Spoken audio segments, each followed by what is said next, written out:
Everyone was terrified. Except for Jack, who didn't flinch. The gang leader immediately became interested in Jack. He told Jack to hold up a teacup, then picked up a kettle of boiling water and poured it over Jack's hand. Even as his fingers turned red from the burn, Jack didn't let go. When the cup was filled with boiling water, he drank it all in one gulp, without showing the slightest sign of pain. The gang leader was very pleased. He ordered Jack to kill his rival, Mac, promising to adopt him as his son if he succeeded. Jack left immediately. After taking down all of Mac's henchmen, he confronted Mac himself.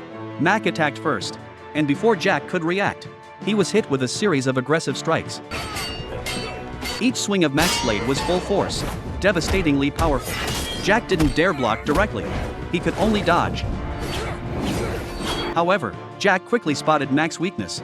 As Mac threw him across the room, Jack used the momentum to throw a punch directly at Mac's face. He then leaped into the air and delivered a powerful downward strike right on Mac's skull. Jack seized the opportunity to grab the blade and hurled it away.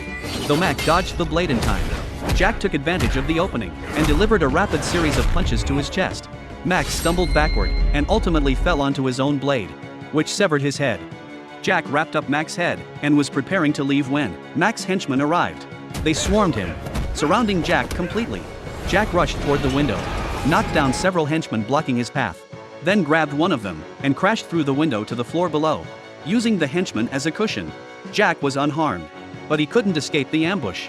Facing the armed group, Jack hung Mac's head on himself and began fighting.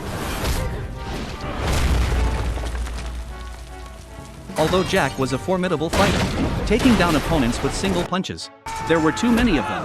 Jack eventually exhausted his strength and was beaten to the ground by the henchmen. Just as they were about to kill him, his comrade arrived in time, lit firecrackers, and threw them into the crowd to create chaos. In the confusion, he rescued Jack. When they returned to the gang's hideout, Jack was barely alive, but still clutching Mac's head. The gang leader admired Jack's tenacity, not only adopting him as his son, but also making him a group leader. However, Jack had no interest in power.